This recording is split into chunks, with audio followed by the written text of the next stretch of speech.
بسم اللہ الرحمن الرحیم۔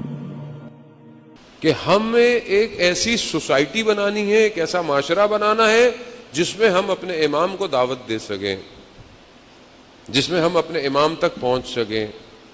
جیسے شاعر جو تھے زین، خدا ان کی دل کی آنکھوں کو نورانی کرے، کتنے خود بھی شاعر، کلام بھی شاعر، حالانکہ ان آنکھوں سے نہیں دیکھ سکتے، مگر امام حسین فرماتے ہیں اندھی ہو وہ آنکھ تجھے جو نہ دیکھ سکے۔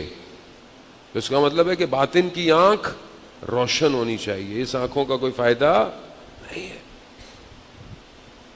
تو ان کا کلام شعر پڑھا تھا نا کہ حل من ناصر کی جو امام نے صدا دی، کون ہے جو امام کی صدا کو سن کر چلنا شروع کر دیا۔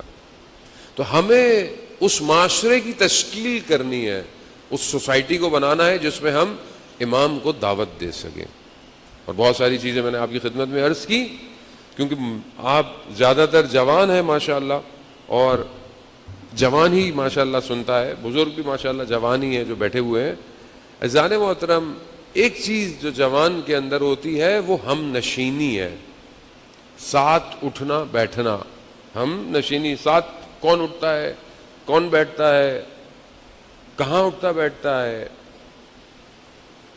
شروع انگلش میں جو کہتے ہیں کہ مین از نون بائی ہز کمپنی، انسان جو ہے وہ اپنی بیٹھک سے پہچانا جاتا ہے۔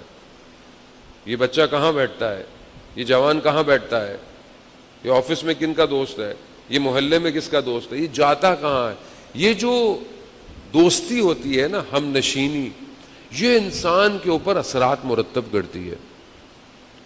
اب آپ بولے نہیں میں تو بہت اچھا ہوں، میرے دوست خراب ہیں، تو تھوڑے دنوں میں آپ بھی ان دوستوں کی طرح اچھے ہو جائیں گے۔ دو ہی آپشن ہے نا، یا دوست اچھے ہو جائیں گے یا آپ اچھے ہو جائیں گے، جو کہ بہت کم چانس ہوتا ہے۔ واقعاً بہت کم چانس ہوتا ہے کہ انسان زیادہ لوگوں سے اثر نہ لے، اور وہ بھی اگر ایسی محفل ہے جہاں گناہ ہو رہا ہو تو پھر اور مشکل ہو جاتا ہے۔ تو ہمیں، اور یہ سوسائٹی بہت امپورٹنٹ ہے کیونکہ یہ اسی سے ڈیزائن ہو رہی ہے، 2 دوست 3 دوست 4 دوست، 2 دوست 3 دوست 4 دوست، یہ سوسائٹی بن رہی ہے۔ اور یہ آفس میں کلیگ کون سے ہیں، یونیورسٹی میں کون ہے، محلے میں، یہ ایسی بن رہی ہے۔ یہ سوسائٹی اسی طرح ڈیولپ ہوتی ہے، ایک دوسرے سے کنیکشن۔ اگر ہم اپنے سراؤنڈنگ کو، اطراف کو اچھا کر لیں تو کم از کم ہم اپنے امام کے لیے تیار ہو سکتے ہیں۔ ہم اگر 2-4 لوگ اچھے ہو جائیں۔ اب کچھ 1-2 حدیث میں آپ کی خدمت میں پیش کرنی ہے کہ دوست کیسا ہونا چاہیے، کس کے ساتھ آپ اٹھیں اور کس کے ساتھ آپ بیٹھیں، تو ہم اپنے معاشرے کو، اور بہت ضروری ہے جانے محترم، اچھا دوست وہ ہے جو تنہائی میں آپ کو آپ کی برائی بتاتا ہو، دوسروں کے سامنے تو بے عزتی ہے، دوست نہیں کرتا ایسا۔ دوست تنہائی میں آپ کی برائی اگر اچھا دوست برائی کو پہلے سے آپ کے لیے نشاندہی کرتا ہے۔ اور کتنا اچھا وہ دوست ہو جو اپنے دوست کو تہجد کی نماز میں اٹھائے۔ ایسا دوست، اب آپ کہیں گے مولانا صاحب ایسا میرا کوئی دوست نہیں ہے، تو آپ کسی کے دوست بن جائیں، ایسے آپ اس کو فون کر کے اٹھائیں، تہجد پڑھ لو۔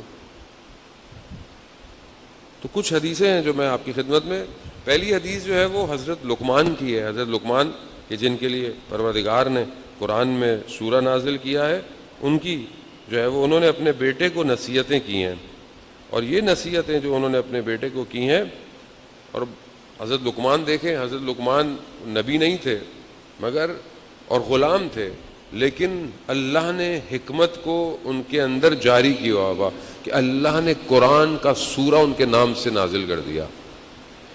یعنی آپ اگر اپنے اندر اتنی ایبلٹی پیدا کر دیں تو پھر آپ کا ذکر قیامت تک ہو سکتا ہے، جیسے حضرت لقمان جو ہے وہ اپنے بیٹے کو نصیحت کرتے ہیں کہ یا بنیا جالس العلماء وزاحمہم برکاتک، کہ اے میرے بیٹے، عالموں کے ساتھ، دانشمندوں کے ساتھ، علماء کے ساتھ بیٹھا کرو اور دو زانو ہو کے بیٹھا کرو.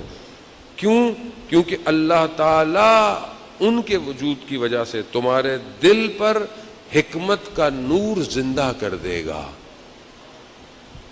اب ہم میں سے کتنے لوگ علماء کے پاس بیٹھتے ہیں یا عالم یا دانشمند اچھے پڑھے لکھے لوگوں کے پاس, کتنا ہم ادھر ادھر گزارتے ہیں. تو اب آپ بولیں گے مولانا صاحب علماء کہاں سے لائیں, اتنے سارے سب بیٹھے ہیں. نہیں, جہاں آپ رہتے ہیں, جہاں آپ نماز پڑھتے ہیں وہاں علماء ہے. ہفتے میں ایک دن جمعے کی نماز پڑھنے جاتے ہیں, شب جمعہ دعائے کمیل پڑھنے جاتے ہیں. خوب تھوڑی دیر بیٹھ سکتا ہے آدمی. بیٹھنے کے ساتھ ان کے وجود کی برکت کی وجہ سے انسان کے قلب کے اندر نور جاری ہو سکتا ہے. کیسے؟ وہ بیان کرتے ہیں کہ ایسے دل زندہ ہو جائے گا جیسے زمین بارش کے بعد زندہ ہو جاتی ہے. ایک ہم نشینی, اچھے علماء, اچھے دوست, اچھے پڑھے لکھے, ہو سکتا ہے بہت عالم نہ ملیں آپ کو, لیکن ایک اچھی شخصیت ہو, اس کے ساتھ بیٹھیں, سیکھیں اور دو زانوؤں کے احترام کے ساتھ بیٹھیں. قرآن کے لیے زان محترم میں آج پڑھ رہا تھا, قرآن نور ہے, نور. ایک شخص عالم دین ہے, کہتے ہیں میں قرآن پڑھا تھا, میں نے دھیان نہیں دیا, کرسی کے نیچے بیٹھا, میں نے ایسی قرآن پڑھا. میں نجف میں مولا امیر کے حرم میں زیارت کرنے چلا گیا. جیسے ہی میں ذہن میں پہنچا تو میری ملاقات آیت اللہ قاضی طباطبائی سے ہوئی. انہوں نے بغیر کچھ پوچھے, بغیر کچھ مقدمے کے مجھے فوراً کہا کہ قرآن کی تلاوت کرتے وقت ادب کا خیال رکھا کرو. کیوں ادب کا خیال رکھیں؟ آپ کو پتا ہے قرآن کیوں؟ قرآن کیا ہے؟ علی مال قرآن و قرآن مال علی, قرآن کے ساتھ ہے اور قرآن, وہ امام علی علیہ السلام کون ہے؟ امام ہے. تو آج کا امام قرآن کے ساتھ ہے اور قرآن امام کے. اگر امام غیبت کے پردے میں ہے تو ہمارے پاس کیا ہے؟ قرآن نہیں ہے گھر میں, ہے. تو قرآن اگر امام زمانہ میرے پاس ہوتے, بیٹھے ہوئے ہوتے, تو میں امام کے سامنے کیسے بیٹھتا, امام کا کیسے ادب کرتا؟ تو کیا میں قرآن کا بھی ویسے ہی ادب کر رہا ہوں کیا؟ ابھی امام تو نہیں ہے نا, قرآن تو ہے. میں امام کو دیکھنا چاہتا ہوں, مولانا صاحب وظیفہ دے دیں کوئی وظیفہ.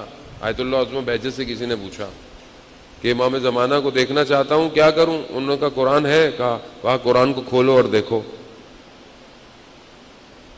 مگر ہمارے ہاں تو قرآن لحاف میں مخمل کے, اس پہ ڈوری بھی اتنی لمبی ہوتی ہے کہ 10 دفعہ لپیٹی جاتی ہے اور اوپر رکھا ہوا ہے بس.